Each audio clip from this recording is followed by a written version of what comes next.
Kasih karunia dan damai sejahtera dari Tuhan Allah Bapa kita dan dari anaknya Tuhan Yesus Kristus menyertai kamu sampai selamanya. Amin.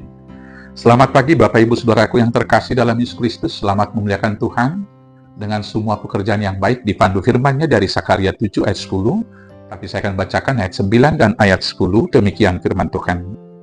Beginilah firman Tuhan semesta alam. Laksanakanlah hukum yang benar dan tunjukkanlah kesetiaan dan kasih sayang kepada masing-masing. Janganlah menindas janda dan anak yatim, orang asing dan orang miskin, dan janganlah merancang kejahatan dalam hatimu terhadap masing-masing. Demikianlah firman Tuhan. Bapak Ibu Saudaraku yang terkasih dalam Yesus Kristus, kesalahan umum yang dilakukan oleh umat beragama dari zaman para nabi sampai sekarang adalah terjadinya pemisahan hidup kerohanian atau spiritualitas dengan kehidupan sosialnya.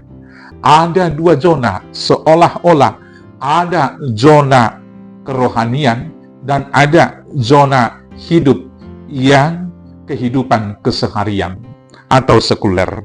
Dalam pola hidup yang demikian, agama berjalan di satu sisi, dan hidup sekuler atau aspek sosial dan budaya berjalan di sisi yang lain. Masing-masing tidak saling mempengaruhi.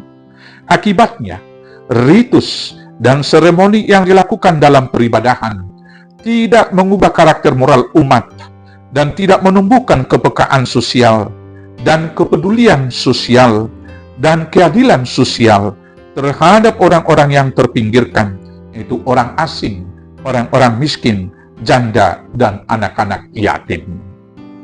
Peribadahan seharusnya membangun iman dan meneguhkannya, dan kemudian membangun karakter moral yang baik, serta menumbuhkan kepekaan sosial, menumbuhkan kepedulian sosial, menumbuhkan keadilan sosial dalam hati penganut agama, dan menumbuhkan cinta kasih kepada orang-orang asing, orang-orang miskin, janda, dan anak-anak yatim.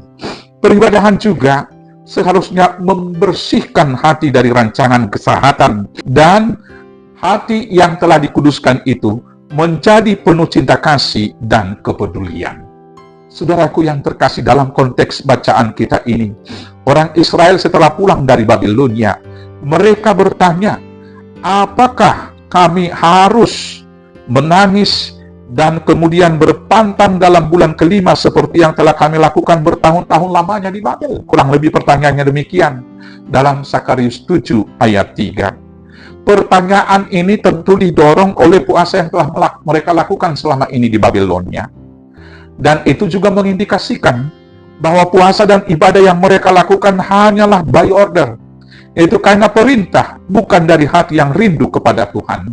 Sehingga ibadah yang mereka lakukan tidak menumbuhkan iman, tidak mengubah karakter moral mereka, dan tidak menumbuhkan kepekaan sosial, apalagi kepedulian dan juga keadilan sosial dalam hatinya. Saudaraku yang terkasih dalam Yesus Kristus, di dalam kehidupan kita, kiranya kita tidak hanya memperdulikan seremoni-seremoni dan juga semua hal-hal ritus-ritus agama yang kita lakukan, tetapi hendaknya ibadah yang kita lakukan itu harus membangun kita untuk peduli hukum dan kebenaran serta keadilan di dalam kehidupan kita. Sehingga ibadah yang kita lakukan membuat kita menjadi orang yang taat hukum, yang melakukan hukum Taurat didorong oleh kerinduan dan cinta kasih, bukan karena beban, yang kemudian yang mendorong kita untuk menegakkan keadilan sosial, didorong oleh kepedulian dan cinta kasih, sehingga kita berlaku adil kepada orang asing, kepada orang-orang miskin, dan membela hak-hak mereka dalam kehidupan keseharian. Dan lebih daripada itu, jangan kita pernah merancangkan hal yang jahat terhadap sesama kita. Itulah buah peribadahan yang baik, yang berkenan dan menjadi persembahan untuk kemuliaan Tuhan.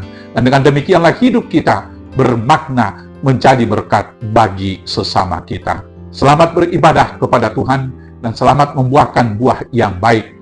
Di dalam nama Yesus Kristus, Tuhan Juru Selamat. Tuhan Yesus memberkati. Amin. Kita bersatu dalam doa. Terima kasih Bapa yang baik, biarlah kami melakukan ibadah kami untuk menumbuhkan cinta kasih, keadilan, kebenaran, dan juga hal-hal yang baik untuk kami persembahkan kepada saudara kami.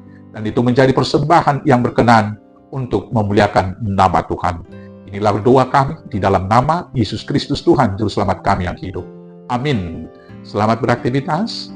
Tuhan Yesus memberkati. Horas, horas, horas.